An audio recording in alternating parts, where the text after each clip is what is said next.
ensure our business processes according to international standards. PJB reliability and consistency in maintaining excellent operating performance has brought PJB power plants into the top 10% NERC and getting regional and international awards. Such achievements will always be improved as a step to make PJB as the leading and sustainable energy company in Southeast Asia. We are also committed to always innovate and develop in various company sectors, supported by our subsidiaries, associations, and affiliates in PJB Group. We provide the best and integrated services to ensure your power plant unit performance reliable and efficient, based on the spirit of akhlaq, trust, competent, harmonic, loyal, adaptive, and collaborative. We come from Indonesia and for the world. Our spirit created for you. Being your choice is our pride. Fulfill your needs is our spirit.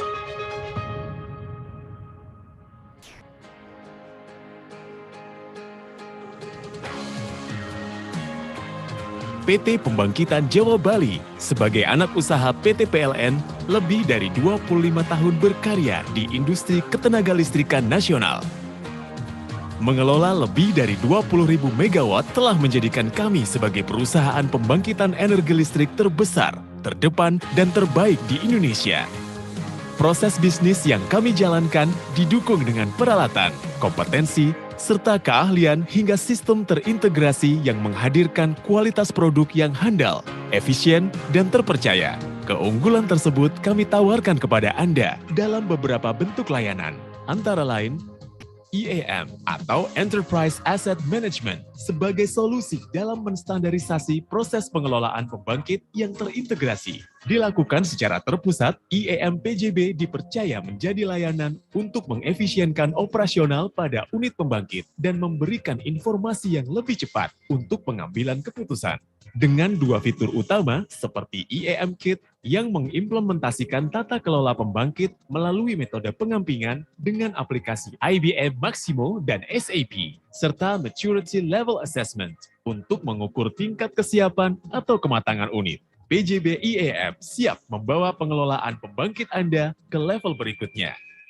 iCore atau Intelligent Center of Optimization Reliability and Efficiency merupakan sebuah terobosan dari PJB yang menggunakan sistem pengelolaan pembangkit berbasis digital 4.0 dengan memanfaatkan AI, IoT, Big Data, serta Cloud Computing yang bertujuan untuk pengelolaan pembangkit yang lebih efisien dan efektif. Sejak diluncurkan pada tahun 2016 dan menjadi pionir di industri ketenagalistrikan di Indonesia, iCore terus berkembang hingga pada tahun 2020 sudah terdapat sekitar 14 pembangkit yang tersentralisasi pada sistem iCore. MRO atau Maintenance Repair Overhaul merupakan salah satu layanan prima dari PJB yang secara efektif dapat memastikan reliabilitas dan kinerja komponen pembangkit ataupun komponen dari industri utilitas lainnya. Layanan MRO yang dipersembahkan oleh PJB terbukti dapat menjaga performa mesin, memperbaiki kondisi mesin yang mengalami kerusakan, serta menjembatani pelanggan dengan para expert PJB untuk mendapatkan pemantauan atau evaluasi kondisi mesin secara berkala. IPP atau Independent Power Producer. Seiring rekam jejak lebih dari 25 tahun di industri ketenagalistrikan, PJB terus mengukir sejarah di Indonesia melalui pengembangan berbagai megaproyek. PJB telah melakukan berbagai strategic partnership, baik dengan perusahaan berskala nasional maupun skala internasional. Hal ini dibuktikan dengan hadirnya PLTU Jawa 7, yang merupakan PLTU terefisien di Indonesia dengan teknologi USC boiler, hingga PLTS Terapung Cirata, yang menjadi PLTS terapung kapasitas terbesar di Asia Tenggara. Melalui kompetensi yang menyeluruh, mulai dari operation and maintenance, engineering, procurement and construction, hingga penyediaan suku cadang, membuat PJB menjadi partner pengembangan pembangkit nomor 1 di Indonesia yang terintegrasi dan tentunya siap mendunia. Green Energy menyongsong tren energi hijau sebagai energi masa kini dan masa depan. PJB siap melakukan terobosan dengan Green Energy. Melalui terobosan yang dihasilkan oleh expert EBT PJB, PLTS terapung 145 MW Cirata, dan pemasangan panel surya pada SPB KLU Bali, PJB akan membawa green energy pada masyarakat luas, atau proyek terobosan co-firing di Indonesia dengan memanfaatkan biomasa pada PLTU berskala besar. Dengan layanan solar rooftop yang mencakupi instalasi, pemeliharaan, dan penyediaan suku cadang, serta pada co-firing PLTU yang mencakupi konsultasi dan pengoperasiannya. Energi yang lebih hijau siap menjadi bagian dari kelistrikan di Indonesia. Learn, dengan berbagai pengalaman dan keahlian yang kami miliki, kami menawarkan pembelajaran strategis dan penggerak utama terpercaya dalam mengelola pengembangan kompetensi. Pembelajaran, pelatihan, dan sertifikasi kami lakukan dengan menggunakan strategi pembelajaran perusahaan yang berfokus pada energi listrik. PJB hadir dengan semangat perubahan nyata dan siap membangun bangsa melalui ketenagalistrikan. PJB Ultimate Services, your business solutions. As the dynamics of life turning so fast, the needs for energy has become a non-stopping demands. PT Pembangkitan Jawa Bali, subsidiaries of PT PLN Persero, comes as an integrated total solution for power generation. We are experienced in managing more than 20,000 megawatts, consisting of different types of power plants, with total assets of more than $12 billion. We are also experienced in engineering, procurement, and construction of 117 megawatt power plants, 1,370 megavolt ampere transmission generators, and more than 900 circuit kilometer transmission lines. With the vision to be a leading and reliable company in sustainable energy business in Southeast Asia, we are implementing integrated management system ISO 55001 and ISO 37001 that ensure our business processes according to international standards. PJB reliability and consistency in maintaining excellent operating performance has brought PJB power plants into the top 10% NERC and getting regional and international awards. Such achievements will always be improved as a step to make PJB as the leading and sustainable energy company in Southeast Asia. We are also committed to always innovate and develop in various company sectors, supported by our subsidiaries, associations, and affiliates in PJB Group. We provide the best and integrated services to ensure your power plant unit performance reliable and efficient, based on the spirit of akhlaq, trust, competent, harmonic, loyal, adaptive, and collaborative. We come from Indonesia and for the world. Our spirit created for you. Being your choice is our pride. Fulfill your needs is our spirit.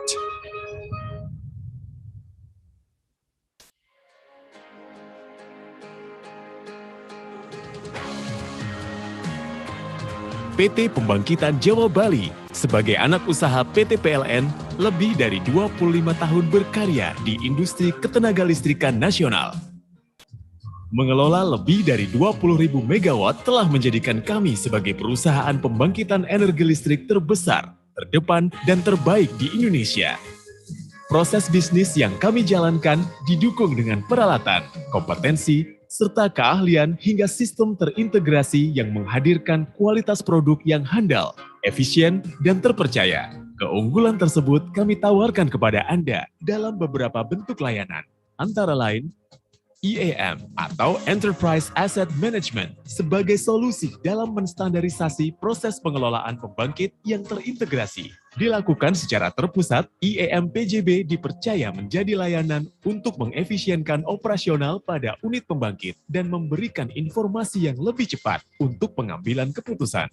Dengan dua fitur utama seperti EAM Kit yang mengimplementasikan tata kelola pembangkit melalui metode pengampingan dengan aplikasi IBM Maximo dan SAP, serta Maturity Level Assessment untuk mengukur tingkat kesiapan atau kematangan unit. PJB EAM siap membawa pengelolaan pembangkit Anda ke level berikutnya. iCore atau Intelligent Center of Optimization Reliability and Efficiency merupakan sebuah terobosan dari PJB yang menggunakan sistem pengelolaan pembangkit berbasis digital 4.0 dengan memanfaatkan AI, IoT, Big Data, serta Cloud Computing yang bertujuan untuk pengelolaan pembangkit yang lebih efisien dan efektif. Sejak diluncurkan pada tahun 2016 dan menjadi pionir di industri ketenagalistrikan di Indonesia, iCore terus berkembang hingga pada tahun 2020 sudah terdapat sekitar 14 pembangkit yang tersentralisasi pada sistem iCore. MRO atau Maintenance Repair Overhaul merupakan salah satu layanan prima dari PJB yang secara efektif dapat memastikan reliabilitas dan kinerja komponen pembangkit ataupun komponen dari industri utilitas lainnya. Layanan MRO yang dipersembahkan oleh PJB terbukti dapat menjaga performa mesin, memperbaiki kondisi mesin yang mengalami kerusakan, serta menjembatani pelanggan dengan para expert PJB untuk mendapatkan pemantauan atau evaluasi kondisi mesin secara berkala. IPP atau Independent Power Producer. Seiring rekam jejak lebih dari 25 tahun di industri ketenagalistrikan, PJB terus mengukir sejarah di Indonesia melalui pengembangan berbagai megaproyek. PJB telah melakukan berbagai strategic partnership, baik dengan perusahaan berskala nasional maupun skala internasional. Hal ini dibuktikan dengan hadirnya PLTU Jawa 7, yang merupakan PLTU terefisien di Indonesia dengan teknologi USC boiler, hingga PLTS Terapung Cirata yang menjadi PLTS terapung kapasitas terbesar di Asia Tenggara. Melalui kompetensi yang menyeluruh, mulai dari operation and maintenance, engineering, procurement and construction, hingga penyediaan suku cadang, membuat PJB menjadi partner pengembangan pembangkit nomor 1 di Indonesia yang terintegrasi dan tentunya siap mendunia. Green Energy, menyongsong tren energi hijau sebagai energi masa kini dan masa depan, PJB siap melakukan terobosan dengan Green Energy. Melalui terobosan yang dihasilkan oleh expert EBT PJB, PLTS terapung 145 MW Cirata, dan pemasangan panel surya pada SPB KLU Bali, PJB akan membawa green energy pada masyarakat luas, atau proyek terobosan co-firing di Indonesia dengan memanfaatkan biomasa pada PLTU berskala besar. Dengan layanan solar rooftop yang mencakupi instalasi, pemeliharaan, dan penyediaan suku cadang, serta pada co-firing PLTU yang mencakupi konsultasi dan pengoperasiannya. Energi yang lebih hijau siap menjadi bagian dari kelistrikan di Indonesia. Learn, dengan berbagai pengalaman dan keahlian yang kami miliki, kami menawarkan pembelajaran strategis dan penggerak utama terpercaya dalam mengelola pengembangan kompetensi. Pembelajaran, pelatihan, dan sertifikasi kami lakukan dengan menggunakan strategi pembelajaran perusahaan yang berfokus pada energi listrik. PJB hadir dengan semangat perubahan nyata dan siap membangun bangsa melalui ketenagalistrikan. PJB Ultimate Services, your business solutions. As the dynamics of life turning so fast, the needs for energy has become a non-stopping demands. PT Pembangkitan Jawa Bali, subsidiaries of PT PLN Persero, comes as an integrated total solution for power generation. We are experienced in managing more than 20,000 megawatts, consisting of different types of power plants, with total assets of more than 12 billion US dollars. We are also experienced in engineering, procurement, and construction of 117 megawatt power plants, 1,370 megavolt ampere transmission generators, and more than 900 circuit kilometer transmission lines. With the vision to be a leading and reliable company in sustainable energy business in Southeast Asia, we are implementing Integrated Management System ISO 55001 and ISO 37001 that ensure our business processes according to international standards. PJB reliability and consistency in maintaining excellent operating performance has brought PJB power plants into the top 10% NERC and getting regional and international awards. Such achievements will always be improved as a step to make PJB as the leading and sustainable energy company in Southeast Asia. We are also committed to always innovate and develop in various company sectors, supported by our subsidiaries, associations, and affiliates in PJB Group. We provide the best and integrated services to ensure your power plant unit performance reliable and efficient, based on the spirit of akhlaq, trust, competent, harmonic, loyal, adaptive, and collaborative. We come from Indonesia and for the world. Our spirit created for you.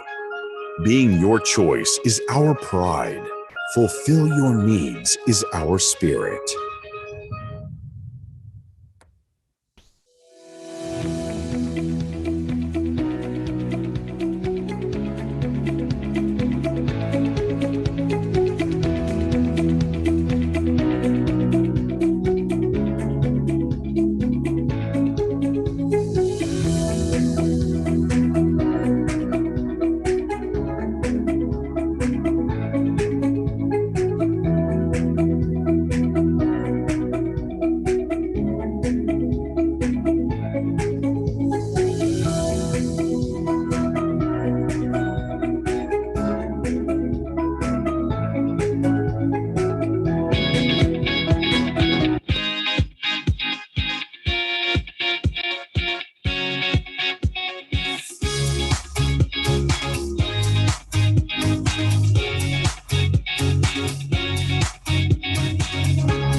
Assalamualaikum warahmatullahi wabarakatuh. Good afternoon, ladies and gentlemen. Greetings to all of us. Welcome to PJB Connect 2021.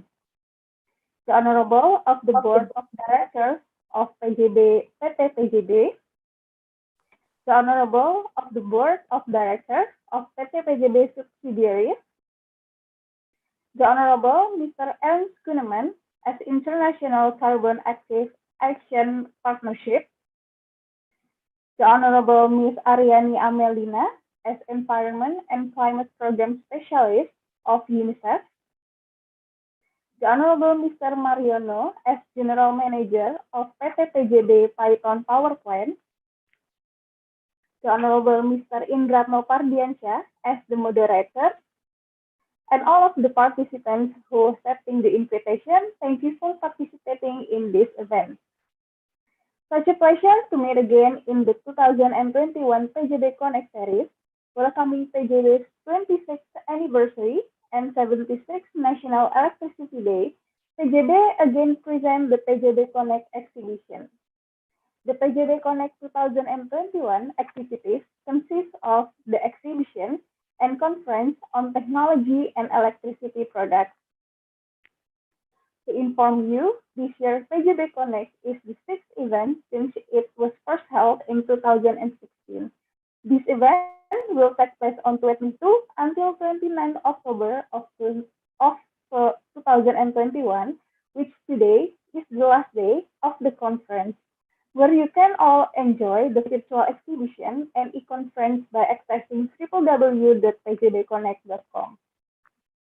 First, we would like to invite all of the audience to use the virtual background and fill in the attendance list provided by the committee in the chat room. Participants can also ask questions through the chat, and there will be interesting door prize for those of you who are lucky. So before we start, I would like to invite all of the audience to sing the national anthem.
Thank you for your time.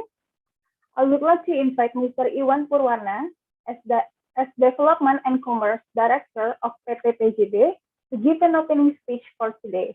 To Mr. Iwan Purwana, if you may speak.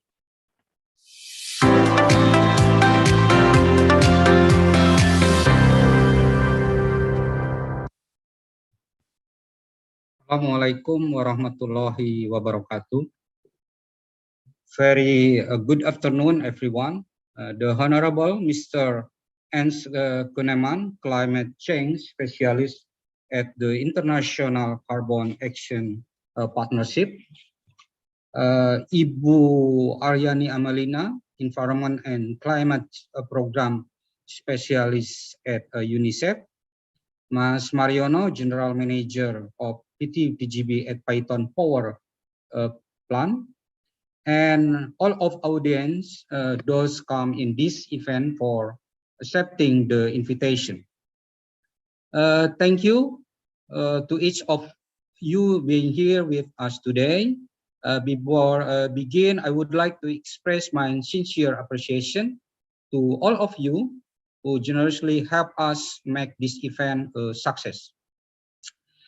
In commemoration of the 26th anniversary of PT Pembangkitan Jawa Bali, we are proud to be able to hold this conference today as one of the events at PJB Connect 2021. Today, PJB is holding a conference on decarbonization for the future economy. Recently, the RUPTL 2021 to 2030 has been ratified. This is a greener RUPTL than before because the portion of the addition of new and renewable power plant is 51.6%, larger than the addition of fossil generation of 48.4%. Ladies and gentlemen, along with this issue, the government has concern on decarbonizing up to zero carbon from the energy sector.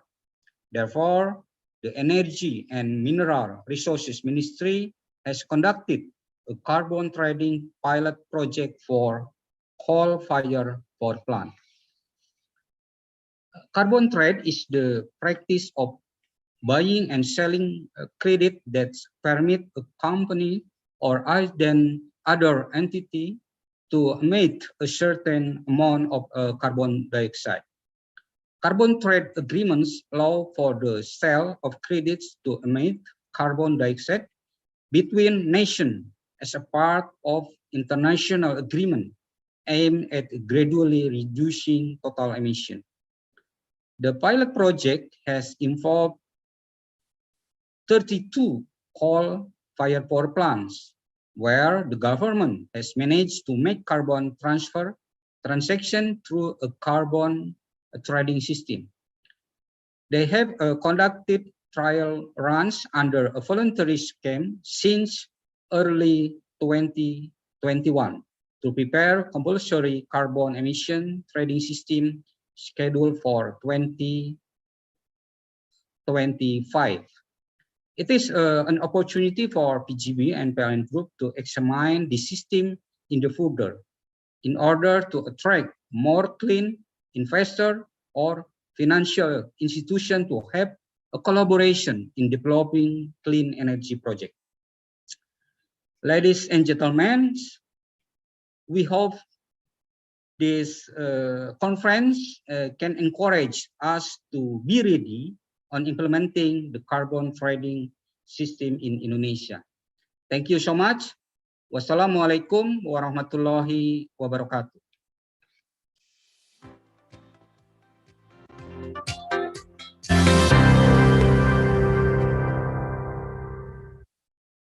Thank you for the speech, Mr. Iwan. As we'll continue, I would like to invite the speakers and the moderators to take photos together first.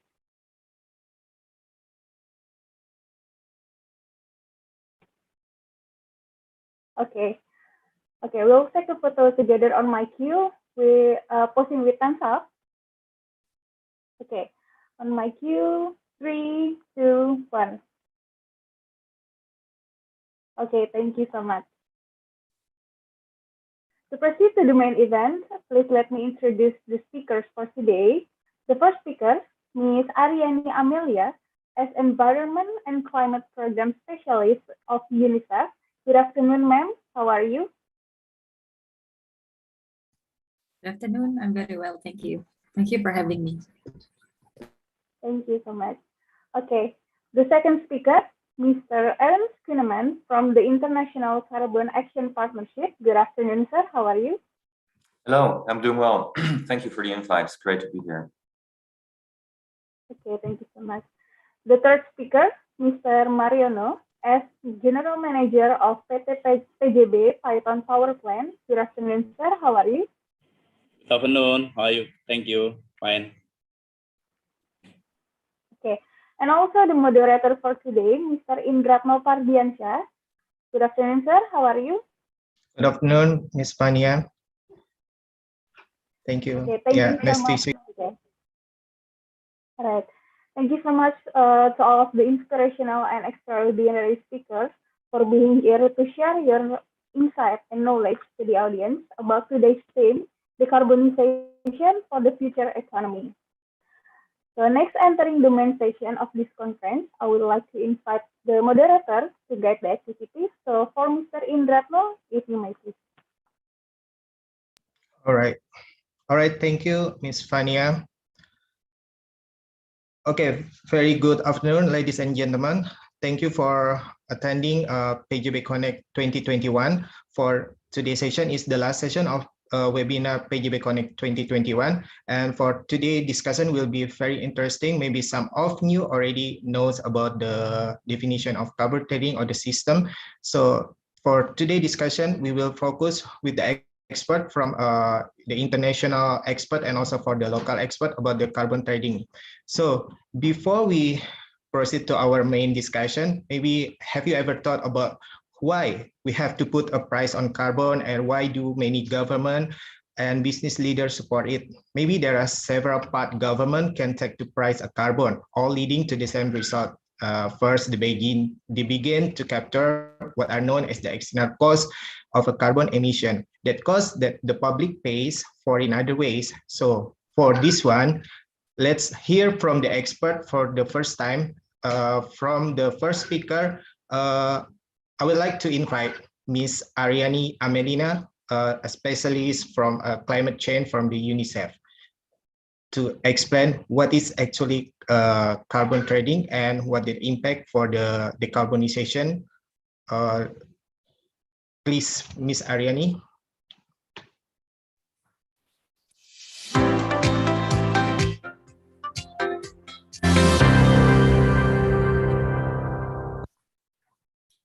Good afternoon. Thank you, Pak Indratno. Thank you, Bapak sekalian dari PT PJB. Good afternoon, Ernst from Adelphi. It's a pleasure to be here this afternoon to speak in this event, PJB Connect, and shed some inputs or insights on the decarbonization issue and the climate crisis. So as I'm the first speaker in the panel, I will touch upon the background of why we need to have a carbon pricing and why we need to go through the decarbonization process and what in general is happening or we are facing now in terms of carbon pricing policy in Indonesia. I hope then you will be further informed about the carbon pricing and ETS systems as a whole by the second speakers and the way forward by the last speaker. So my name is Aryani. Currently, I'm working at the UNICEF Indonesia office on the Environment and Climate Program. I also have 7 years of experience working in carbon pricing and climate policies before the current position that I'm holding now. In this context, I would like to try to combine the different perspectives of climate resilience, climate impact, especially on vulnerable communities, and also decarbonization and carbon pricing in the context of climate resilience. I will share my screen, and I hope you can see it now.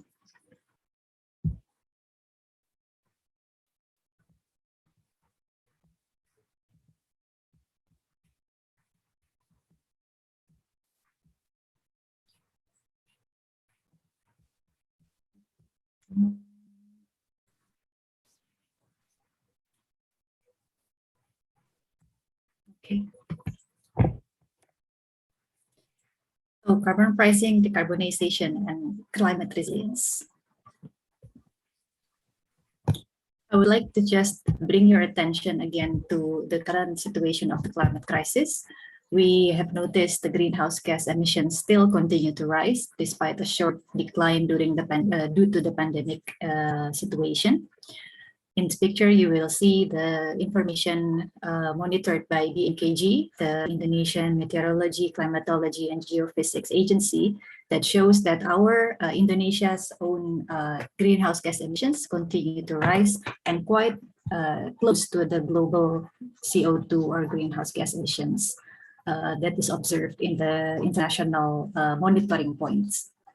In the last information we have in this year, in the middle of the year, it shows that our greenhouse gas emissions is very close to the global one. And in the recent years, particularly in the years where we see forest fires in the Kalimantan or Sumatra area, our greenhouse gas emissions peak above the global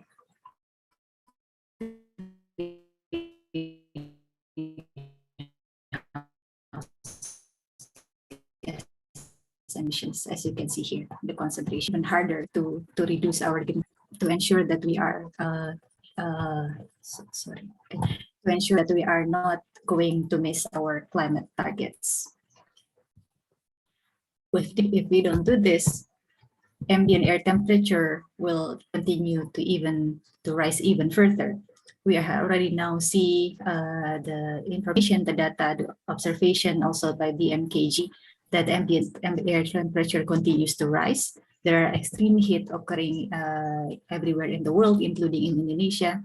And again, the ambient air temperature rise of Indonesia and globally are quite similar, is between 1 and 1.2 degree increase. And last year, the year 2020 was the year when the highest temperature was ever recorded since the pre-industrial revolution. This ambient air temperature increase will be faced by Indonesia in all of its region. Again, the data from the MKG shows us that these points, these red and yellow points show the trends in ambient temperature increase, and you will see different locations that have higher than average or higher than others increase. But in general, you can see already the yellow points everywhere in the country, and even the red points everywhere.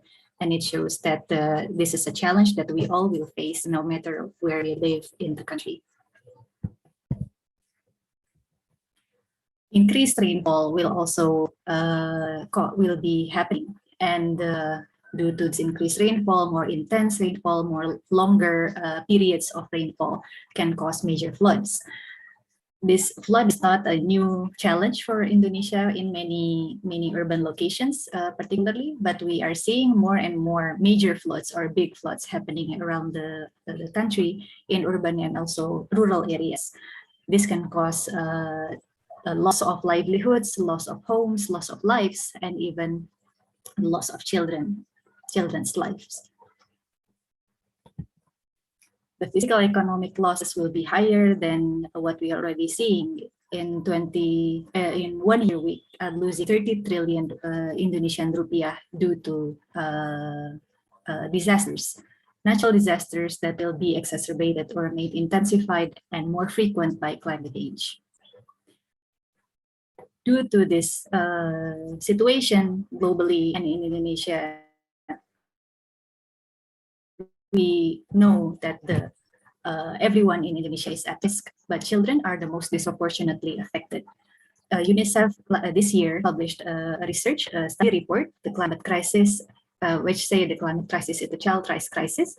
We published a climate risk index specific for children, and we found that children in Indonesia are at a high risk of climate change. The issue, this challenge, climate change will affect children in the different ways, including affecting sectors that they depend the most. Health system, health facilities, nutrition, the availability of food, nutritious foods, and the stability of the food system. Water and sanitation, the availability of water, the safety of water, the quality of water, and also sanitation facilities, toilets, latrines, and other facilities. Education facilities, children facing disasters or unbearable heat will facing challenge in learning, in going to school, and schools can be even closed due to different disasters. As we know, these past 2 years, children have lost the opportunity to learn at school, learning at the optimal approach, optimal way, and this can be a challenge that we see in the future due to more frequent disasters. This also is a challenge for ensuring their safety and protection, and even made worse if they lose their parents. Children that lose their parents will lose their most direct and more secure safety nets, and therefore the government needs to provide more secure and stronger safety nets. Children are more vulnerable than adults. As we can imagine, their bodies are not yet fully developed. Their brains are not yet fully developed.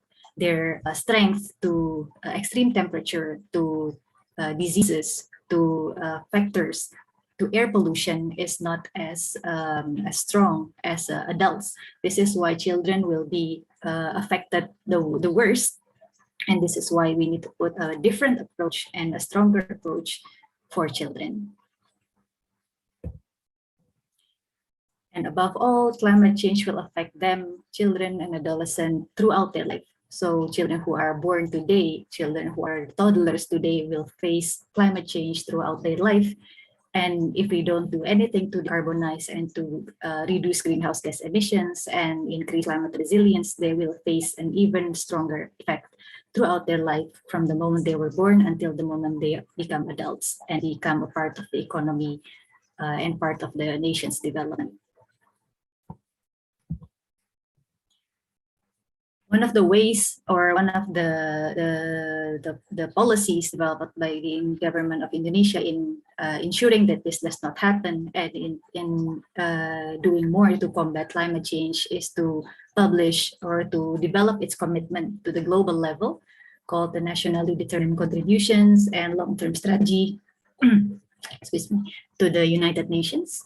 And at the national level, the local development strategies we have led by Bappenas, the Low Carbon Development and Climate Resilient Development documents. In the NDC, I hope most of the people in this webinar today already know that we as Indonesia have a commitment to reduce greenhouse gas emissions, 29% below business as usual emissions with domestic resources, and 41%, it can go up to 41% below business as usual with international support that can come through different ways: financing, capacity building, technologies, and others. But we have not frequently heard, and in fact is quite a new development by under the NDC, that we also have an NDC commitment on climate adaptation. So in the most updated NDC published and submitted by the government to the United Nations in July 2021, this year, the government has provided a more comprehensive and more detailed plan on how to build climate resilience and adaptation to climate change. This document, the NDC and the Low Carbon Development, Climate Resilient Development mention that we will increase climate resilience on economic, social, and livelihood, and ecosystems and landscape sectors. This is to protect us, protect ourselves, protect our children, and protect our environment, to ensure that they provide us with the lives that we deserve in the future.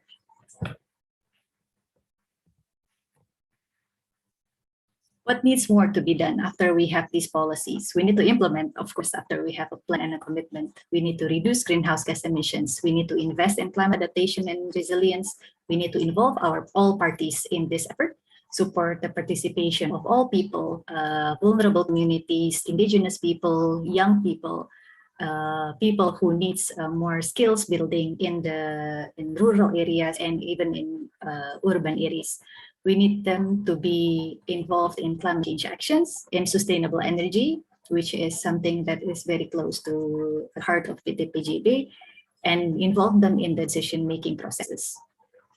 We need to utilize various mechanisms. We cannot rely only on one policy, for example. This is why the government, one of the reason government developed the policy or set the economic value of carbon policy. Carbon pricing is one of the mechanisms to prevent climate change becoming more severe and to induce more reduced greenhouse gas emissions. Very recently in this year, the government published its plan to implement a carbon tax starting next year in April 2022. And going to be piloted or applied first to the electricity generation sector. This is a cap and tax system. So there are different types of carbon tax. Maybe Mr. Ernst will explain later, but we have fuel tax, pajak pada bahan bakar. We have a cap and tax. So essentially, if a facility, let's say an electricity generation facility, emits greenhouse gas emissions that is above what the government set as a limit, that additional or excessive emissions are going to be taxed. This is what we already have as part of the bigger Indonesian tax rule or regulation, and also is a part of a comprehensive carbon pricing policy that the government is developing. This is being still developed as the latest information tells us. It's being developed, carbon pricing policy, as a presidential regulation, and it includes different types of carbon pricing policies and mechanisms. So we in the plan we have cap and trade that is currently also being piloted. We have a carbon offsetting policy or program, including carbon offsetting for voluntary purpose, and also result-based payment, which is paying a company or an entity, an organization, once they have succeeded in reducing the emissions. So these four mechanisms are hopefully going to be implemented in the future, although we don't know yet the details about who will be subject to what and how much the emissions limit will be for the other, for example, the carbon, the cap and trade. We have the pilot now, but we have not seen in public the cap of the emissions that will be set. Together, these carbon pricing mechanisms need to be clear in terms of connection between each other. So we now see the carbon tax policy being released first, while the others are being still developed. And in the roadmap towards this carbon pricing policy implementation, we need to ensure the development takes into account the different mechanisms between each other and make sure they are compatible with each other, so they don't overlap in the sectors, they don't overlap in terms of obligations, there is no multiple ways of reporting, and there is no and the one also important thing is that the carbon price is sufficient. So you may have heard that the carbon tax price is currently 30,000 rupiah per ton CO2 emissions. This is a start that the government decides, and going forward, it is likely, I will say, the price will be increased, although we don't know the timeline yet. It's also likely the government will set a longer time frame for the increase of the price to keep the business sector stable. But in my personal point of view, we need to have a higher carbon tax to ensure that we keep decarbonization ambitious and also bring more revenues for climate resilience. We will see in the future how this will be, and I hope the carbon tax implementation in the beginning of the 2022 will be smooth and with clear communications and also stakeholder communication to ensure that there is no the transition is good and smooth. And I also think that the capacity building is important in terms of staff and reporting frameworks to make sure that the carbon tax system runs smoothly and the taxation collection itself can be monitored by the public. Carbon tax is a very much a way to increase private sector action to decarbonize themselves and to find ways to innovate, and also to bring more efficiency to the process and to consider fuel switching and investing in different kinds of resources. This is a long game, we call it. It's a long-term process, decarbonization, and I would strongly suggest all private sectors today in the country to start thinking about how it will be participating in this decarbonization process, because as time goes, I can imagine that these carbon pricing policies will be also applied to other sectors, not only the electricity generation. So for all sectors, I would suggest these steps. First, it is very important for businesses itself to realize what climate change can do to the business, and we can do this through climate risk assessment. And related to that, conduct a sustainability or ESG assessments and consider how climate action can be strengthened. Invest in new and renewable energy, including facilitating off-grid electricity in locations that need it the most, including going back, for example, off-grid electricity in schools and hospitals and other social services. Ultimately, participate in carbon pricing and carbon tax mechanisms. Be prepared for the transparency and reporting framework, and very importantly, ensure accountability of the tax payment. So the the way the tax is derived should be protecting the consumer. And lastly, we have frequently heard about company social responsibility, corporate social responsibility. This is also a time of transformation of that CSR schemes into building the resilience of community and social sectors on climate change, including through different partnership programs and multi-stakeholder cooperation. I will stop there, and thank you again for the company, the PT-PJB, for inviting me, and for the other panelists. Thank you for listening to the participants, and have a good day.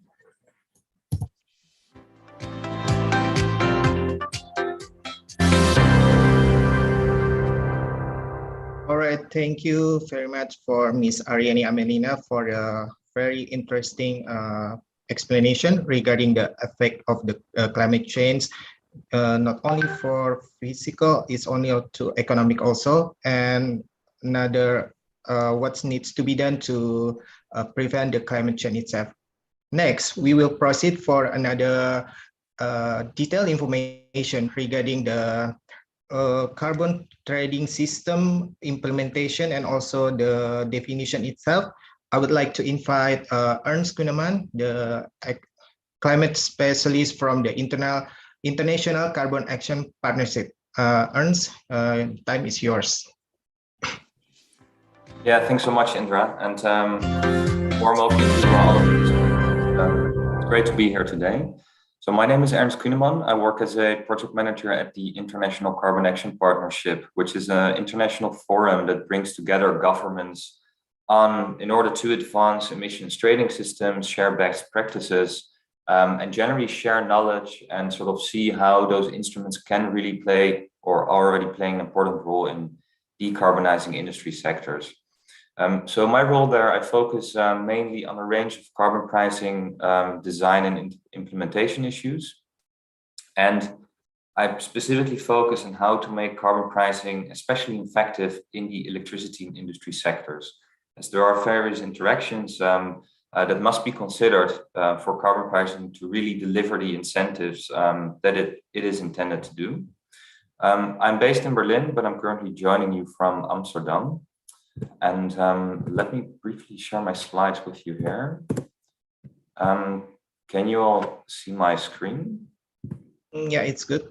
Maybe you can make it slow, a slide slow, yeah. All right. All right, so yeah, about ICAP, we're an international forum. I think a couple of things that we also do is we share best practices, we facilitate linking of carbon markets and provide in-depth assessments. And we provide capacity building courses to countries currently considering the implementation of emissions trading systems.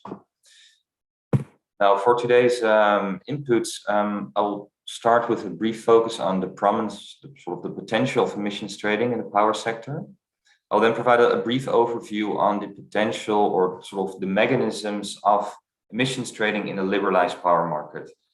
That's of course sketches a different situation than what we currently see in Indonesia, but it is important to see how the instrument interacts in order to ensure that it can also be highly effective in more regulated sectors that we often see in Asia, including in Indonesia.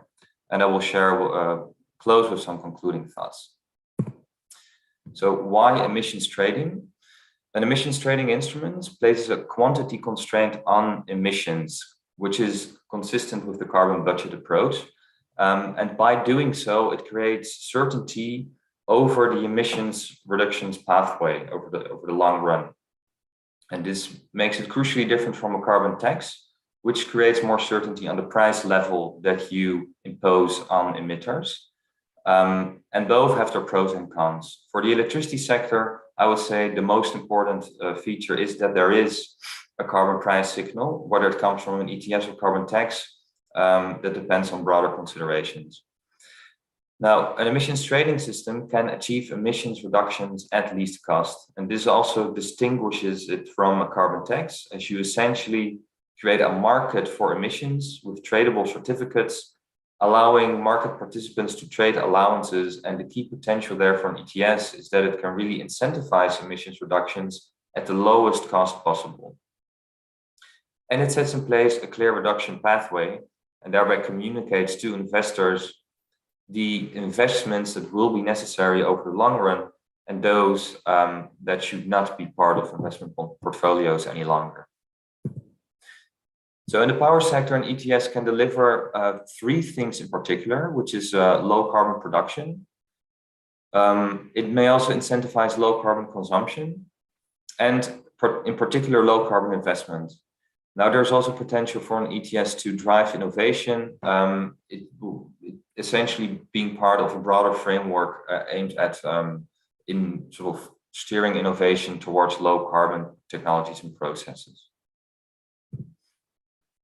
So let's move on to how an ETS can work in, or how it should work and always mostly works in liberalized power markets. First of all, why do we use emissions trading systems in the power sector? Well, mainly because the power sector is kind of the ideal sector for coverage under a carbon pricing instrument. It has few large fossil fuel-based emitters. There are very clear installation boundaries, which facilitates the monitoring, reporting, and verification procedure. And importantly, reducing emissions from the power sector is generally cheaper than in other sectors, since market-ready low-carbon technologies are available. And simply, reducing emissions from the power sector is highly important. It remains the single largest source of emissions worldwide, despite declining emissions in some regions. And it is also to play a major role in decarbonizing the heat and transport sectors going forward. So in a liberalized power sector, we find the following elements. Overall, generation supply networks are unbundled. There's competition in wholesale and retail markets. There are independent regulators that are assigned to monitor the market. Electricity is traded in wholesale markets, so price discovery is essentially decentralized. There are no regulated wholesale prices. Generators have free access to the market, which the independent regulators are ensuring. And when retail markets are fully liberalized, customers are free to choose their electricity supplier. So you may have seen this merit order curve depicted on the right here, which indicates that generation technologies are competing with one another based on their marginal cost, based on their operational cost expenditures. Now, why is this important? In such a policy environment, introducing ETS will have the following effect. If you introduce a carbon price, and this, whether it's an ETS or carbon tax, the operational expenditures, the variable cost components of generators will increase relative to their emissions intensity. So what happens for a given carbon price, the variable cost component for the carbon intensive plant will rise more relative to its low carbon counterparts. And under a sufficiently high carbon price, it will lead to the well-known fuel switching effect. And this you can see on the right here, essentially meaning that gas, which initially was more expensive than coal due to its higher fuel cost component, now becomes more competitive.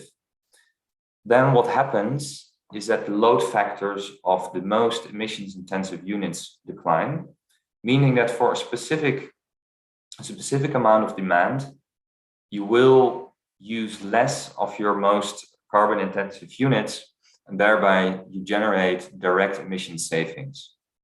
And this is an important effect of an ETS or carbon tax, as it lays at the core of how such a principle works in the electricity market, and it really opens up a broader range of abatement incentives, not just relating to production, but also to investment. And we will come back to that in a second. Now, why is this important? They're basically, because it indicates that there are basically two important conditions for a carbon price to work in the electricity sector. One, when introducing a carbon price, it is important that generators can include the carbon cost component in their daily operations. So there must be some level of carbon cost passed through, meaning that carbon intensive units are able to recover those costs on the wholesale market. Second, there must be some kind of competition in the system to make sure that when carbon costs increase for a carbon intensive unit, it also stands to lose market share due to the fuel switching effect that we've seen just now. In regulated markets, those conditions are often not met, and there are specific regulations that you can think of to make sure that you can mimic this effect, and the ETS or carbon tax for that matter is effective. And we'll get back to that in a short bit. So in such a policy environment where the ETS is fully functional in the electricity market, there are a range of abatement incentives that producers will face. So on the production side, carbon intensive assets will run less as their load factor is reduced due to that fuel switching effect. But their assets, their net earnings will also decrease as the margins will go down as well. So the price that they receive and the differential between the cost that they have is going to be lower. Low carbon assets, on the opposite, will run more and their load factors will increase, as will their net earnings, as their margins will increase. So when a carbon intensive unit is called upon to supply electricity, the electricity price will be higher than in a situation where a carbon tax would not apply. Now, this would benefit low carbon assets as they will be able to reap higher margins. On the investment side, the rate of return of low carbon assets will increase because of exactly that mechanism. So you can expect more low carbon capacity to come to the grid. Investments in those technologies will become more profitable. At the same time, the net present value, so the incoming cash flows of carbon intensive assets are going down. So there will be an incentive to decommission them earlier than their complete life cycle. This may not always be feasible. For instance, when you have a very young coal plant, there's still a lot of outstanding debt and capital costs to be recovered. In that case, an ETS or carbon tax can also incentivize retrofitting to ensure that the carbon intensive assets can still play a role in sort of the provision of energy security in a way that is compatible with climate targets. And here you can think of carbon capture and storage, but also in retrofit investments that shift the main role of a carbon plant from providing baseload power to providing system flexibility services, such that the plant generates less electricity, but does so when it matters most. And very importantly, with a carbon price signal, you will essentially preclude additional investments in carbon intensive assets. And that is very important to reduce future emissions increases. Now, on the demand side, where carbon costs are fully reflected throughout the value chain, you will also incentivize improvements in energy efficiency, and under competitive retail markets, consumers will be inclined to shift towards low carbon consumption. So far for the liberalized power sector under an ETS. Now moving on to the regulated power markets. As we know, many countries that are considering ETSs do not have liberalized power markets in place. And there are a host, there's a broad array of different design options and power market designs that we see around the world, which can more or less be grouped in these categories that you see on the left. Importantly, different forms of electricity sector design will interact with the ETS in a way that may prevent or change how participants respond to the allowance price. So whenever it's not certain that these two conditions of cost pass-through and wholesale competitions are going to be met, policymakers and industry experts alike should consider the interactions that can be expected with the introduction of a carbon price and the additional regulations that may be needed to ensure the carbon tax or ETS is fully effective and leads to direct emissions savings. So what can you consider in a regulated power market? First of all, it is often likely that dispatch will not be based on pure economic criteria, but on broader economic costs, the average cost or broader criteria not directly related to daily marginal costs. In that case, a carbon price cannot drive the fuel switching element that we've seen earlier. And there will hence be no increased running hours for low carbon generation versus carbon intensive units. However, policymakers here can introduce what is called green dispatch, by which you, within the administrative dispatch mechanism, specifically look at the allowance cost of generators and use that as an indicator to rank generators to be called upon to deliver electricity to the grid. Now, doing that must be complemented by the second condition, namely that power generators are able to recover their costs. If their market share declines under a green dispatch formula, you do not want them to incur unrecoverable debt through a carbon tax. So what you should think of is to what extent the carbon cost component can be integrated in the regulated wholesale tariff. And once that's being done, you essentially have met these two conditions that we also see in liberalized markets.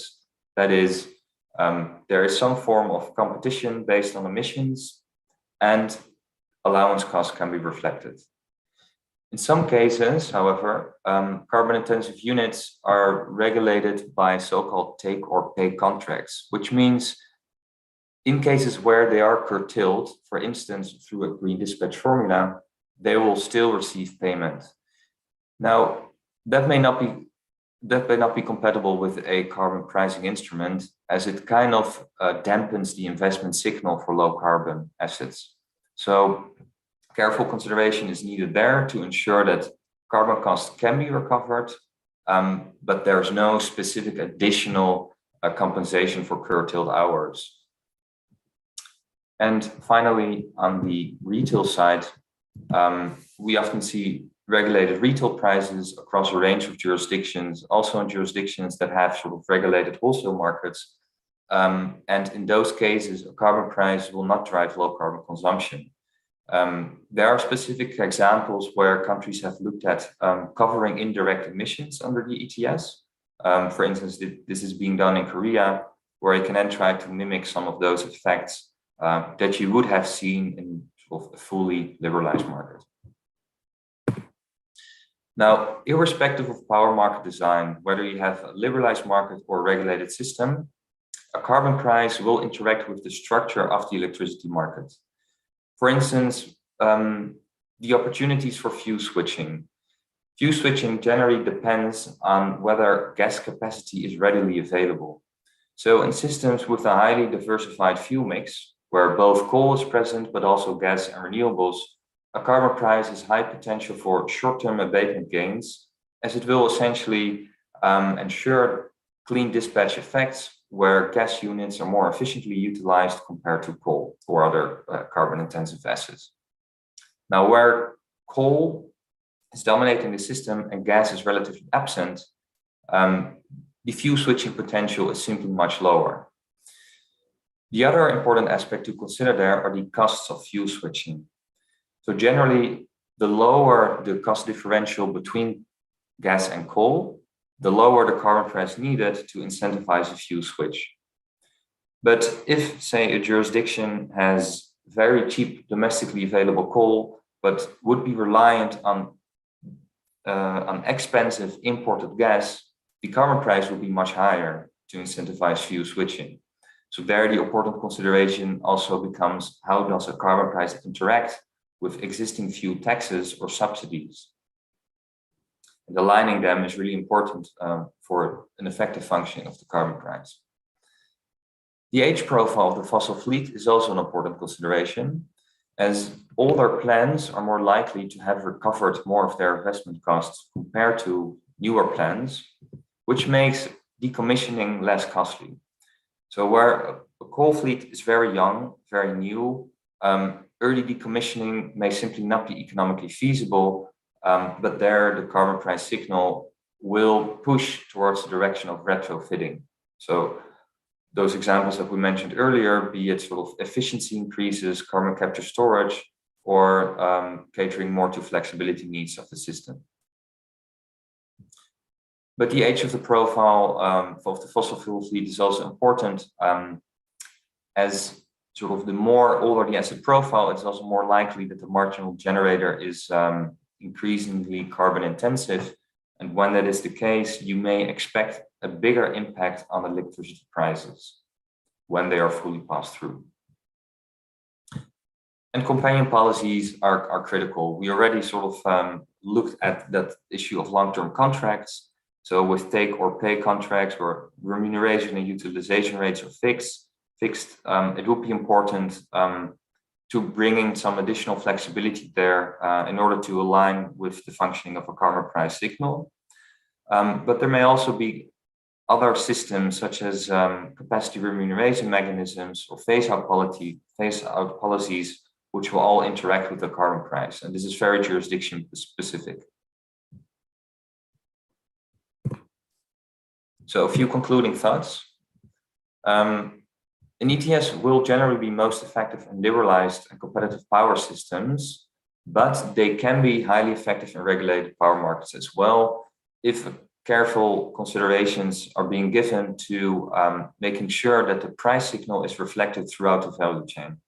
So environmental dispatch is one option. This can be complemented with indirect emissions coverage on the retail side. But whatever path is chosen, it is very important that in the end, the carbon cost component is recovered down at the end consumer. And that's important for the simple fact that when that is not the case, either the government will need to step in to make sure no debt is incurred along the value chain, providing subsidies, or you would actually run the risk of additional debt. And that is something you would want to avoid. Which also opens the question as to sort of the public acceptability of carbon price increases. But fortunately, there are specific design elements within both carbon taxes and ETSs to provide rebates and ensure that sort of those hit hardest by a carbon price can be compensated through the revenues that the instrument brings. And thereby, you can ensure that the policies are progressive. I think I will leave it there. Thank you very much for staying with me for a quite technical presentation, perhaps. I'm looking forward to the discussion and more than happy to answer any incoming questions.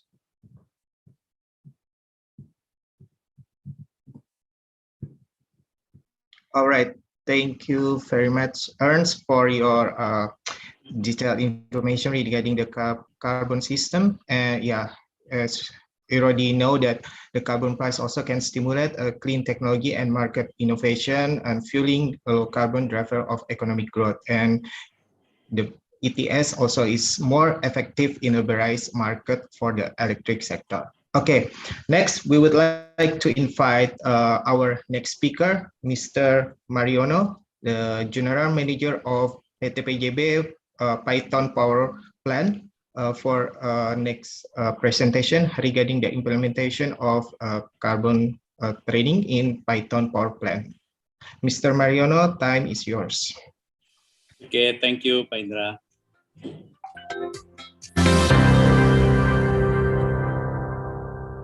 Thank you, Pak Indra. Assalamualaikum warahmatullahi wabarakatuh. Good evening, ladies and gentlemen. Excellency, Mr. Iwan Purwana, Development and Commerce Directors of PT PJB. Honorable to all of speakers today, Pak Mr. Ernst Guneman, Ms. Amelina, respectable to all attendants of this webinar. In this webinar, I want to conduct about climate action overview in our company and carbon trading offset implementation in our power station, decarbonization program of Python coal-fired power plant, and then roadmap for decarbonization in our power plant.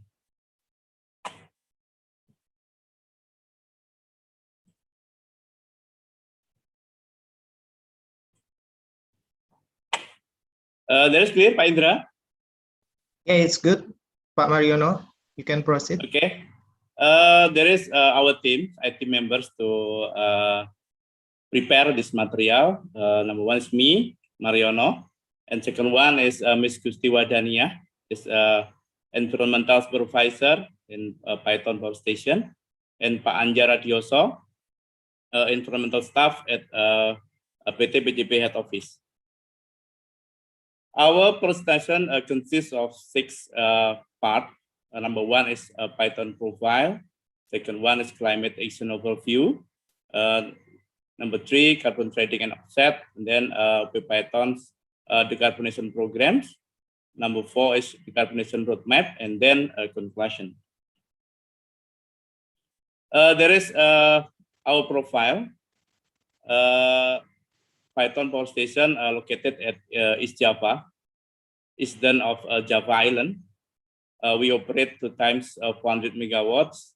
We operate since 1993, 1994.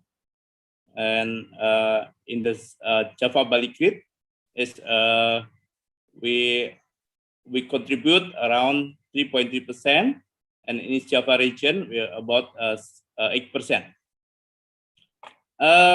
Until now, since 2020, our power station conduct the co-firing, of biomass with coal to operate our power plant. This is our award. There is proper. Called proper is from the Ministry of Environment. We 3 times hold the called proper 2017, 18, and 19. Subroto Award mean in efficiency energy and electricity safety. We held 4 times. I mean, 2018, 19, 20, and 21. In zero accident. From Ministry of Labor from 2012 until 2020. SMK 3 good flag from Ministry of Labor from 2012 to until 2019. And this one is the award as CSR Indonesian Sustainability Development Goals Award. From 2018, 19, and the newest in 2021. There is our performance in the last 5 years. From every years we meet the standard of ENERC, North American Electric Reliability Council, based on the US. In the last 5 years, we meet exceed the standard of top 10 NERC. Our emission status in 2020,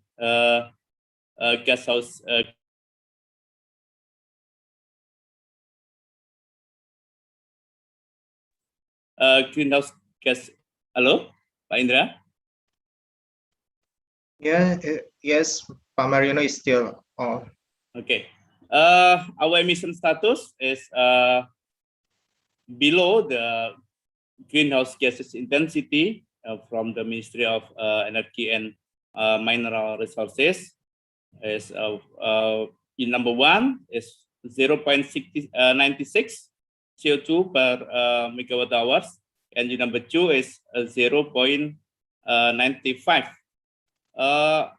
We have carbon quota is around 136,000 ton CO2 equivalent, and in number 2 we have carbon quota about 154,000 ton CO2.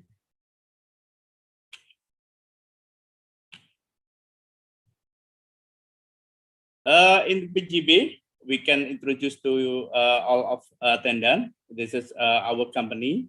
PT PJB is a subsidiary of PT PLN Persero, state-owned electricity company, established in 1995. This is our subsidiaries, grant subsidiary.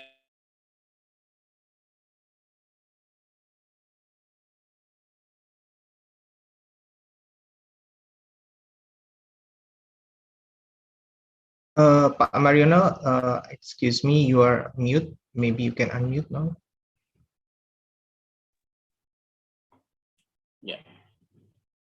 Yeah.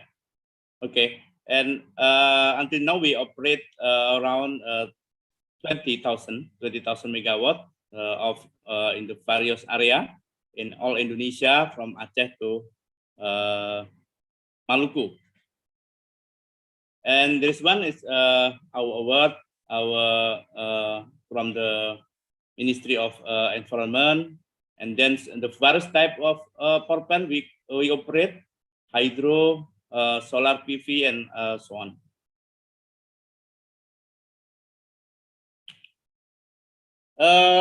Related regulation about the carbonization is Undang-Undang number 16, 2016, about Paris Agreement, and then Perpres number 1, presidential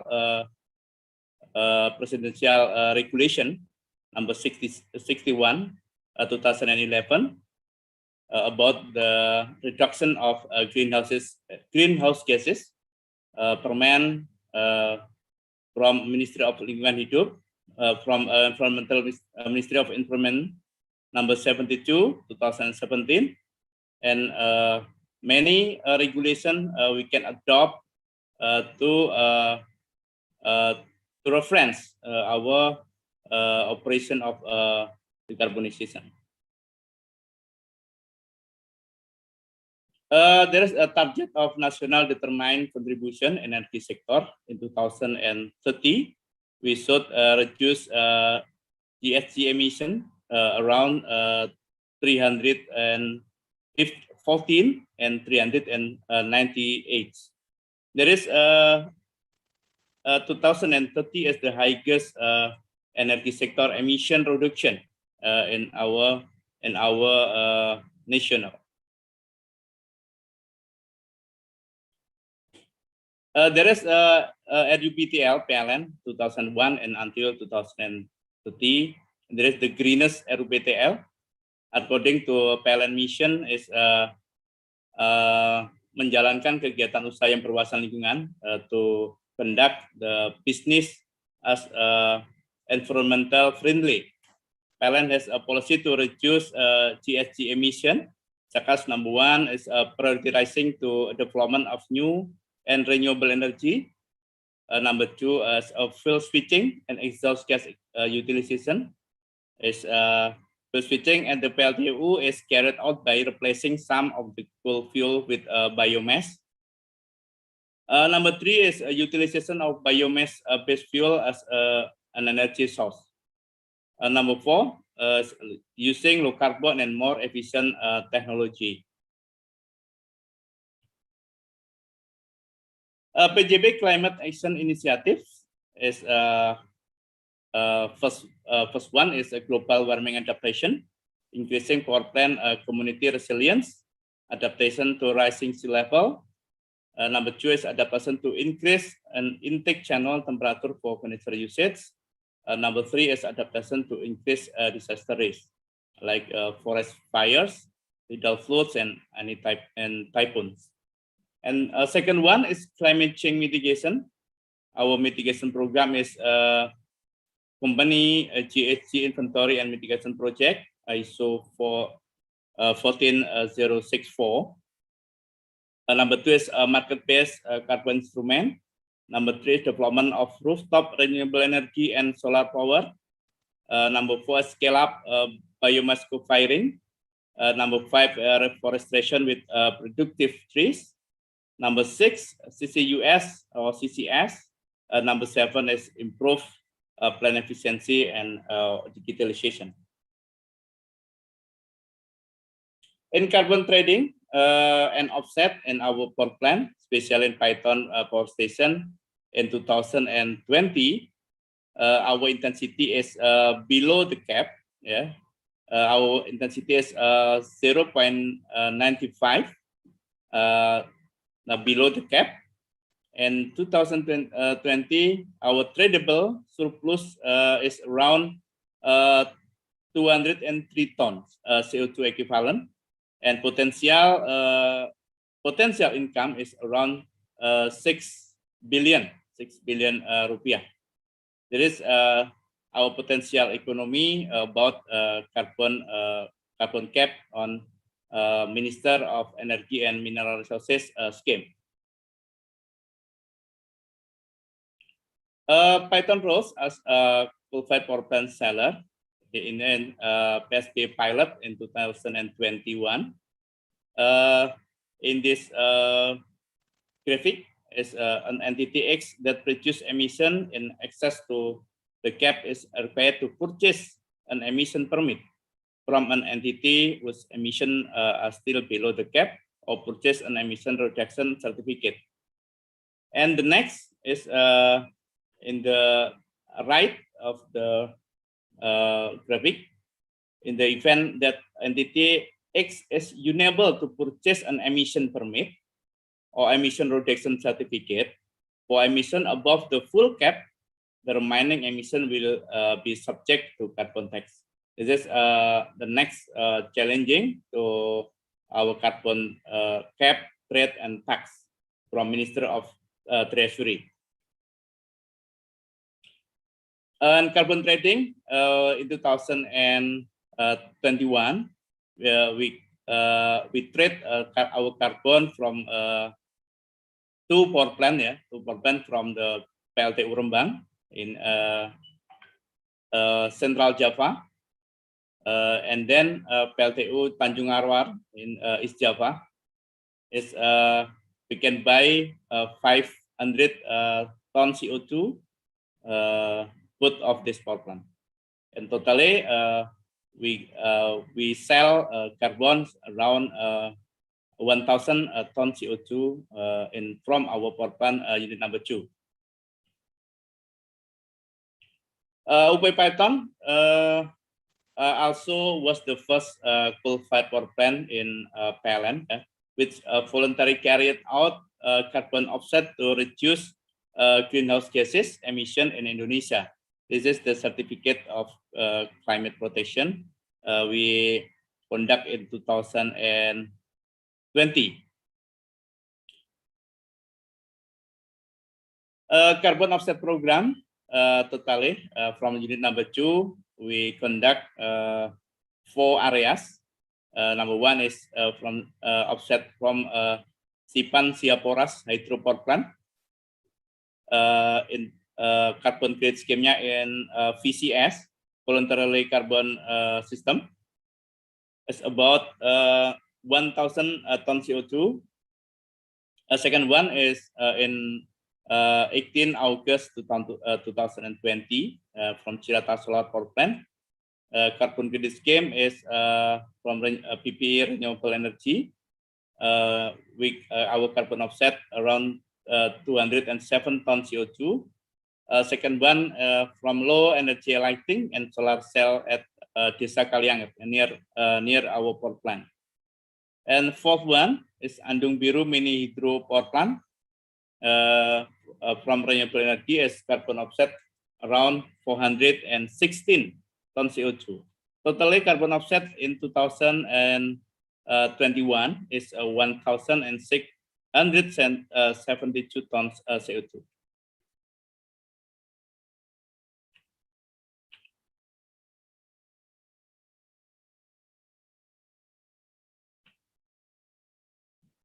On the decarbonization program, PT PJB Python Power Station is the pioneering of coal firing. Our power plant officially operate biomass co-firing in June 2020. Until now, we operating around 5% of co-firing. And after we conduct a co-firing, then disseminate to other power plant to conduct co-firing too. We use the sawdust to biomass co-firing, and we in this operation we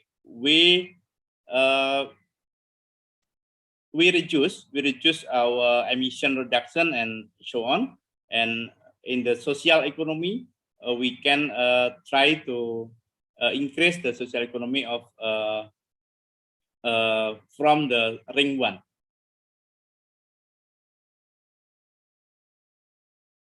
This is biomass co-firing in our power plant documentation until September 2021.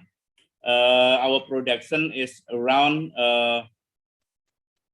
44,000 megawatt hours, and total soda ash consumed about 33,000 tons until September 2021. Soda ash is from natural resources, so that's that used in Python 1 and 2 from wood industry waste, and located in near power plant and ring 1 and ring 2 areas. This is unloading process, and this one is mixing of soda ash and coal to feeding the boiler and operate the boiler. Co-firing burn test impact is positive impact to environmental. For example, is reducing the SO2 emission, reducing the NOx emission, and this one biomass is carbon neutral, and soda ash waste utilization is natural resources used to operate our boiler. All the firing process is positive impact to our operational matters like a boiler operation, environmental impact, positive impact to our power plant. There is a roadmap our co-firing unit number 1 and 2, yeah, and 0 until now 2021.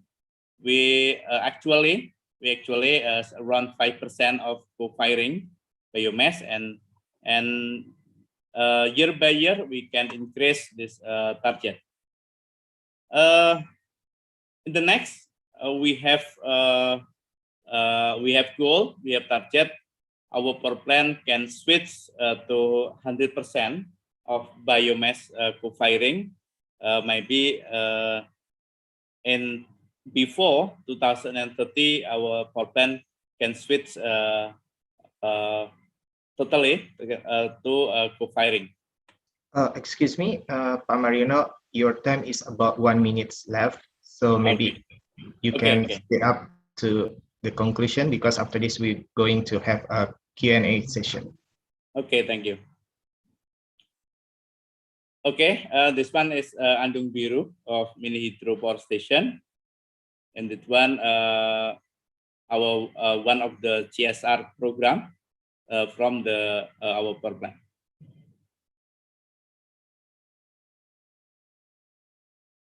And this one is a PLT. Is a hydrokinetic power plant. Is our ongoing project in our power plant.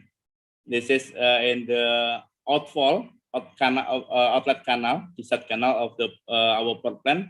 We can build the hydrokinetic power plant, and the next maybe in 2022 we can commission this small power plant to in our power station.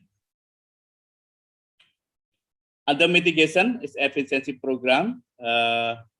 We from the year by year we can conduct the efficiency energy program from 2017, 18, 19, 20 is in turbine area, boiler area, condenser area, transformation area, WTP area is around the power plant. We can conduct the efficiency program. This is a decarbonization roadmap in our power plant, and our this 2010-20 HSP rehabilitation, boiler rehabilitation, heater rehabilitation, and until 2024 and 40 and 15, we can conduct biomass co-firing higher than now. Conclusion is PJB pattern has been initial decarbonization project, such as a pioneer in co-firing implementation, and also enhancing the use of renewable energy, solar cell, and hydrokinetic. PJB pattern is continually taking best effort to reduce greenhouse gases emission to respond cap and trade and carbon tax scheme. And third one, PJB pattern roadmap has been aligned with government target for carbon neutral. This is all of our presentation. Thank you for your attention.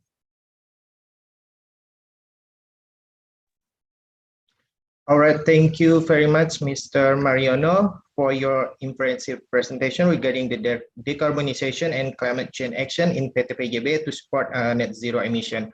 All right, ladies and gentlemen, before we proceed to the Q&A session, I'd like to remind you, for those who are not fill up the attendance list, please fill up the attendance list on the chat box. And for those who are already wants to ask, you can submit the question on the chat box also. Okay, we proceed for the next session. I would like to ask first for Ernst Kuneman regarding the ETS itself, right? In your presentation, it said like ETS will be most effective in a liberalized market.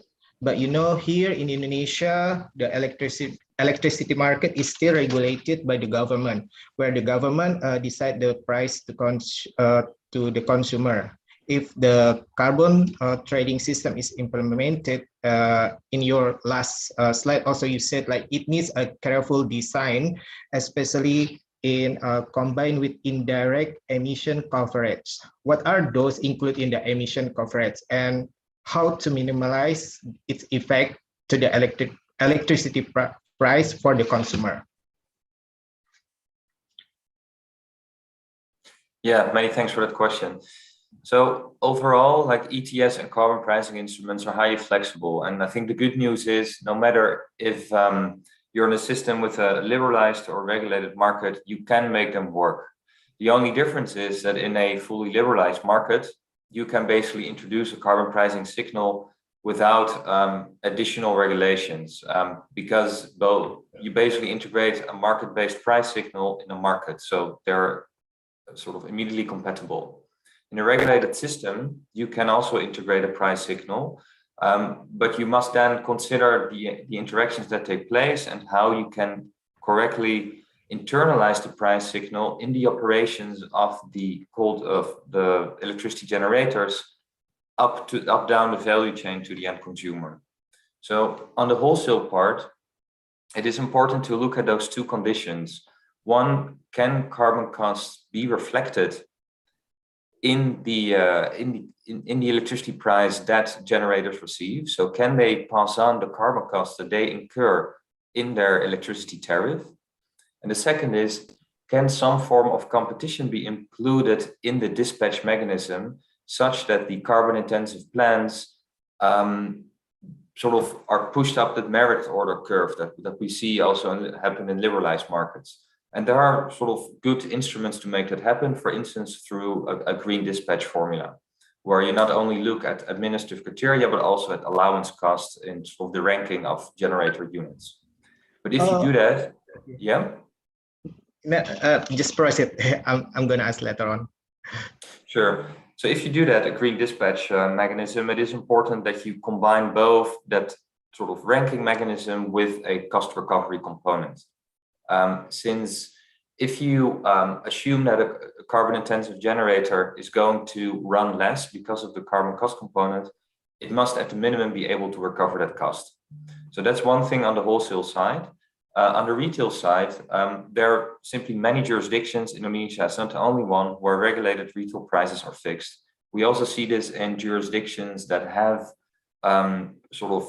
established wholesale markets, wholesale trade, and sort of an upstream liberalized segment, but retail is retail prices are regulated.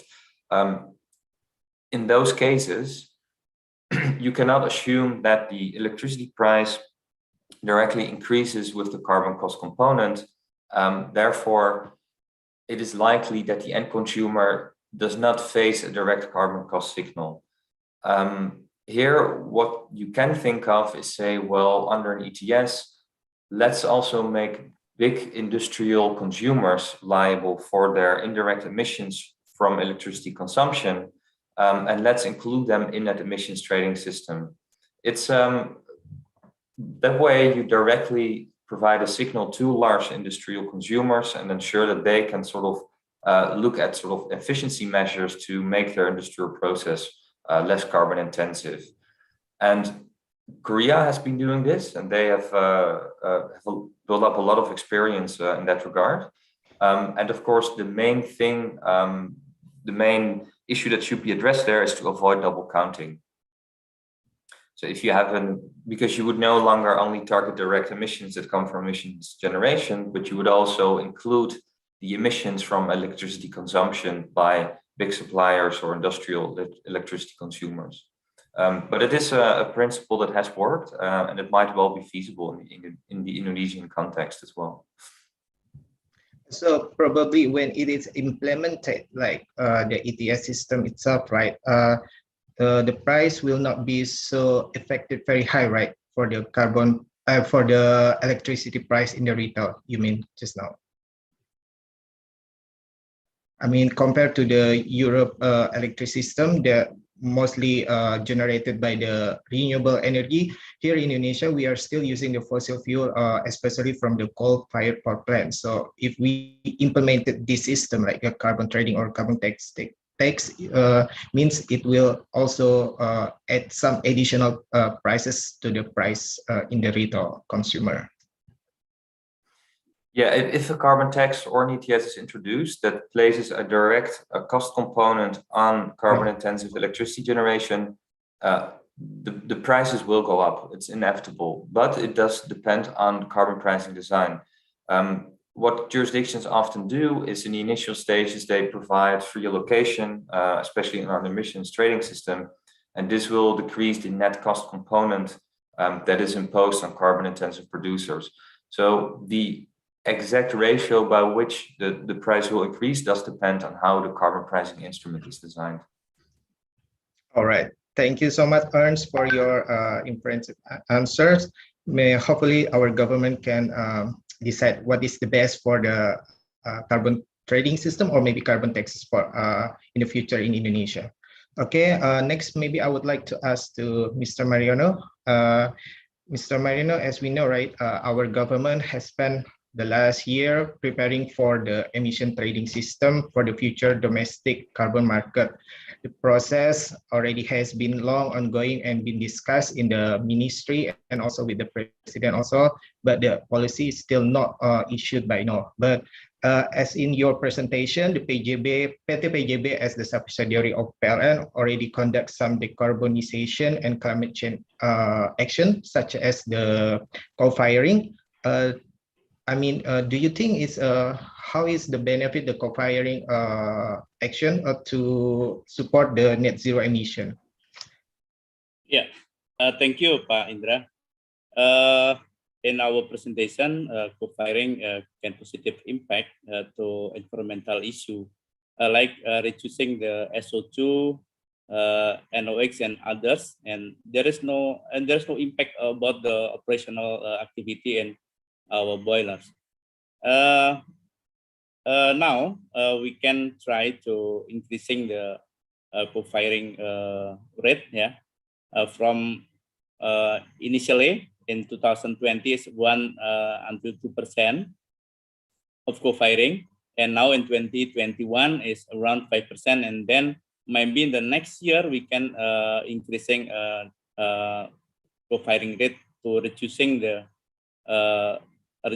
emission. And the best agenda is maybe we can try to support of government policy of energy mix policy in 2025 around 20%. for the safety of the supply, we try to conduct of plantation. Yeah, we try to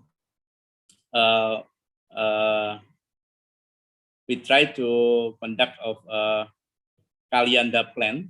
This is the I think the name in Indonesia is tanaman energi. Ya, tanaman energi. We conduct about 5,000 until 10,000. Yeah, 5,000 of Kaliandra. We try to kita tanam, Pak Andra, kita tanam in our land, our free land, ya, in Python. And in this event, from Ministry of Energy and Mineral Resources attend to this event. Is maybe support this our patient, our and to show to the social social environment. PJB very enthusiastic to the environmental issue. All right, and as we know, Pak Mariono, the co-firing also has some objection from the environmentalists, especially regarding the environmental issue, and how PT PJB handle the environmental issue for the co-firing itself, especially for the destroying, not destroying, like to cut off the plantation itself. Yeah. Co-firing rate now, yeah, 5% until 10%. Maybe we use the waste of the wood industry, yeah, in around our power station. And for security of the supply, we try to our company, yeah, PJB, to connect with Departemen Kehutanan, yeah, forestry, Department Forest, yeah, to implement of tanaman energi. It is maybe to sustain our supply of co-firing, and in all area, maybe the largest area, yeah, because if we try to higher firing rate of co-firing, need more biomass or sawdust, yeah, to consume in our power plant. Today, 5% until 10%, maybe we can we use the small industry waste, yeah, of the sawdust in area of power plant. All right, thank you, Mr. Mariono. Before we allow the participant to ask or join the Q&A session, maybe from Ernst and also Mr. Mariono want to ask each other about the topic that we already presented. Yeah, maybe to Mr. Ernst. Thank you. I'm very interested in your presentation about maybe I want to explain in Indonesia. Yeah. In Indonesia also follow the policy in the world, net zero emission in 2050 or 60. Yeah, and until now, in our opinion, fossil power plant is the highest portion until now, yeah, until now. But I think if the fossil power plant only from especially from coal, I think it's very difficult if not substitute with like nuclear, yeah, because nuclear is very stable. If in 10 or 15 years, maybe investment from the solar power may be very high, yeah, and then the capacity and the sustainability maybe in Indonesia is not as good as fossil. What's your opinion and in this problem, Mr. Ernst, and for substitute the fossil from to maybe nuclear or thorium power? Thank you. Thanks a lot for that question. I think it's an interesting one. Yeah, this is more a personal view that I have rather than sort of a broader institutional perspective. But yeah, the challenge of decarbonizing electricity sector is possible, but it's a big one, especially in countries where economic growth is high, where sort of electricity demand is still increasing quite rapidly. And I would say we need all the low carbon technologies that are available. We should not choose between one or the other, but we should basically go all out and see what's possible and try to, be as quick as possible to rapidly upskill and deploy viable low carbon technologies. These include obviously solar, wind power where weather conditions allow, but also nuclear when it's economically feasible and safety concerns can be guaranteed. And I think the good thing is there that a carbon price can really incentivize that process and help and sort of contribute and play a role in the policy package to sort of move towards those low carbon technologies. But I would agree with you, we need all the technologies out there. Thank you, Mr. Ernst. All right. Any question, Mr. Mariano or Ernst, for each other? All right. We still have 15 minutes for our discussion session. So I would like to take from some participant here. So the committee already choose. It's only 2 or 3 questions in here. So a question from Mr. Sugeng. Actually, it's already answered by Ms. Aryani, but maybe Ernst can also explain more detail. Mr. Sugeng Priyanto asked regarding what kind of basis should be the carbon tariff and what is the ideal for carbon pricing so that we have standardization.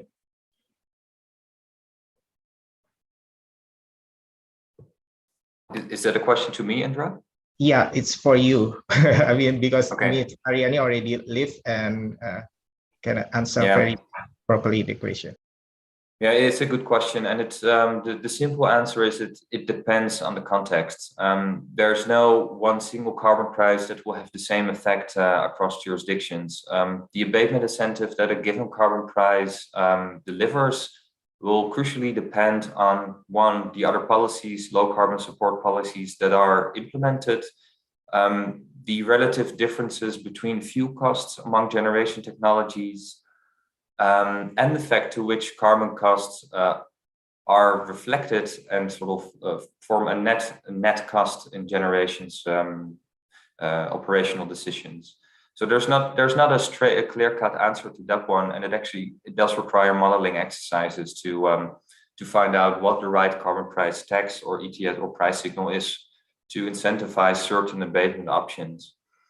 We have seen in Europe, for instance, that under prices of 30 euros earlier in phase 3 of the EU ETS, that fuel switching took place. And now with much higher prices, interestingly, there has been a phase where we have seen a switch from gas plants back to coal, even though we've seen record prices in the EU ETS of above 60 euros. And that really has to do with fuel costs. There's now we're in this energy crunch where gas prices have really skyrocketed, which is then led for increasing coal power demand, for increasing coal power production. So there's always this interaction with the energy market, the broader primary energy markets, but also with the existing policy package. All right, it means like based on your answer, there's no exact basis for the carbon tax or carbon pricing itself, right? So each country should examine based on their regulation, right? For example, in Indonesia, we cannot use the ETS system and we need to examine based on our regulation itself. Okay, Mr. Sugeng, hopefully it can answer your question. And the second question is from Ahmad Murdani from PLN. The question also asking about what are the best or optimal strategy for market like Indonesia, where most of the power generation are in take or pay contract to apply this carbon tax in the market. PLN is in a vertically integrated power market where all the risk in the price increasing due to carbon tax will be bear by PLN. Any idea where this carbon tax mechanism works well for vertically integrated market like in Indonesia? Maybe Ms. Ernst, you can help for the answer. Sure. Perhaps I'll pass on to my colleagues and then respond to their responses. Okay, no problem.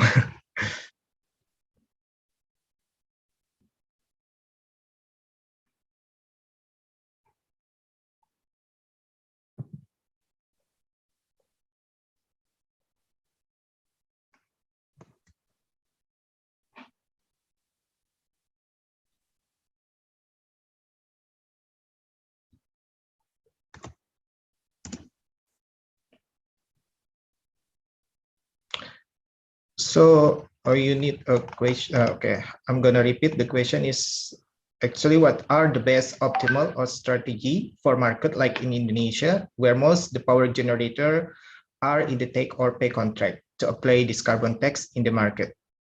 And the second one is any idea where this carbon tax mechanism works well for vertically integrated market like in Indonesia? Because mostly in Indonesia, PLN is in a vertically integrated power market where all the risk in price increasing due to the carbon tax will be bear by the PLN itself.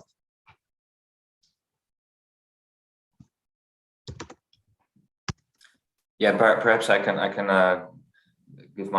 chime in here. So I think in general, implementing a carbon tax in a vertically integrated system, it simply requires a few additional measures, but it's not impossible. It is very well possible, and a carbon price can still be effective. The important point is that the carbon cost factor is reflected in the daily operations of the power plants, and that there is an economic dispatch principle, if not specifically in a wholesale market setting, then through an additional mechanism that ensures that the ranking system of power plants follows at least some environmental considerations. And these are additional regulations that can also be implemented in a vertically integrated company. I hope that answers the question to some extent, but feel free to follow up if it doesn't. Okay, thank you, Ernst. Hopefully it can answer the question from Mr. Ahmad Murdani. Okay, before we closing, maybe I still have a question maybe for Ernst, like due to your presentation is only pointed about the ETS, right? And I just curious about why you didn't explain about the carbon tax, like what is the benefit or disadvantage for us if we implemented a carbon tax? What is the difference in ETS and the carbon tax itself? Maybe in general explanation for us, a short one, before we close. Yeah, sure, I'm happy to. Yeah. I would say there are various differences. Like for the power sector, what's important is that there is an integrated carbon price signal, and this can be delivered by both a carbon tax or by an ETS. What matters is sort of the broader objectives that the instrument is trying to that is trying to be achieved with that instrument. An ETS sends a cap on the quantity of emissions that are allowed year on year. By doing that, you create certainty over the emissions outcome, but you do not have exact control over the carbon price that you are imposing on polluting industries. Rather, under an ETS, you let the market decide. You create a market to trade allowances, and you let the market discover the best price for emissions abatement. A carbon tax, on the other hand, you do not set a quantity on emissions, Rather, you say, I want to impose a price level of A, B, or C, and that price level may gradually incline over the years following a certain growth trajectory. So with a carbon tax, you have much more transparency about the price level, about the cost component that the industry can expect, on which they can then base their long-term investment planning and can sort of look in their investment planning on the investments that may or may not become feasible. However, in between those two instruments, you have so-called hybrid systems. So with an ETS, although you do not have direct control over the price level, you can implement market stability mechanisms or specific price ranges in order to increase predictability of the price signal to the participants that it covers. On the other hand, for a carbon tax, you can also think about exemptions and benchmarks that can be traded that will make a tax will push it more towards a spectrum of a tradable system. So there are many variations between the two extremes of an ETS and a carbon tax. Both are highly relevant for the power sector, but it's also a question of what is best for a country at a specific point in time. An ETS is a highly useful instrument, but it is also resource intensive to implement, and it requires additional market institutions to correctly regulate the market and ensure that the instrument is working well. A carbon tax, on the other hand, can be implemented more quickly because it doesn't require so many additional institutions.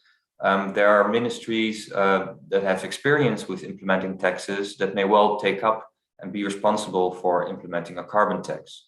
So it may in the short term be a more feasible instrument and lay the foundation for a transition to an ETS. And I think it's very promising what Indonesia is planning to do in that regard. Perhaps a final point, whether you implement a carbon tax or an ETS, it is very important to get the MRV right. So the monitoring, reporting, and verification of emissions, because this really provides the backbone of any carbon pricing instrument and will be critical to its success. All right. Thank you so much, Ernst.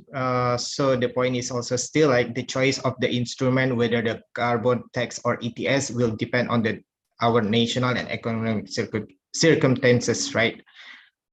Okay, we are approaching to the closing. So I would like to invite all the speakers to give a short closing remarks. Maybe first from Mr. Mariono for your closing remarks. The time is yours. Maybe just 1 or 2 minutes. Please. Okay. Thank you, Pak Indra. We in PJB, also in Python Power Station, very interest and support to reduce gas reduction of emission to succeed the net zero emission program. And Python Power Station also started to decarbonization program like co-firing biomass in our power plant. And the next year and maybe in the next time, in the future, we can support more bigger of the energy mix to our country, especially to Java Bali grid, to produce more green energy to grid. This is maybe in our opinion and my goals in the future. Thank you. Thank you, Mr. Mariono, and I would like to invite Ernst Minuman to give your closing remarks for this session. Please, Ernst. Yeah, I think it's hugely important that such a conference is sort of organized on an annual basis to sort of discuss progress that's being made in sort of one of the most important sectors for the climate debate. So I think it's very promising with all the range of complex topics that have been discussed throughout the week here, and it's been a pleasure to have been part of that. I wish the organizers and all my colleagues around the table all the best with progressing with working towards a cleaner energy future. All right, thank you. Maybe you can invite us for your another event next session. Okay, thank you for all the invited speakers. So hopefully all the material of the presentation will give us some insight for benefit insight for us and also for the Indonesian government to decide whether to implement the carbon tax or maybe a carbon pricing system for the future economic in Indonesia. So Ms. Fania, that's all for our discussion today, and I would like to hand over this session to Ms. Fania. Thank you for all.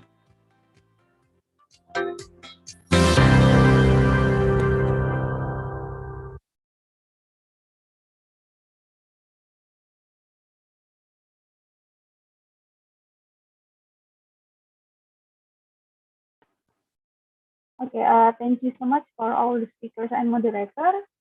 Well, ladies and gentlemen, now we have arrived at the end of the event, as this is the last conference of the PJB Connect 2021. We would like to thank all of the speakers who given us their knowledge and also the moderators who have guided the activities smoothly. Hopefully, every information and knowledge we get today will be useful for all of us. And thank you all for the participants for attending this conference.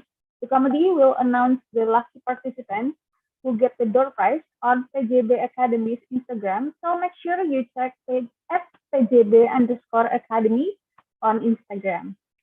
Also, don't forget to stream the closing of PJB Connect 2021 on PJB TV today on 3:30 p.m.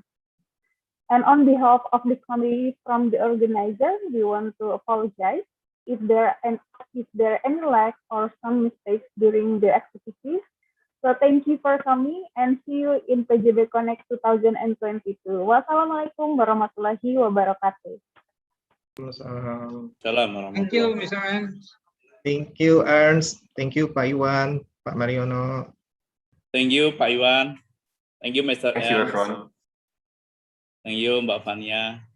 See you next time. See you. Thank you. See you. Thank you.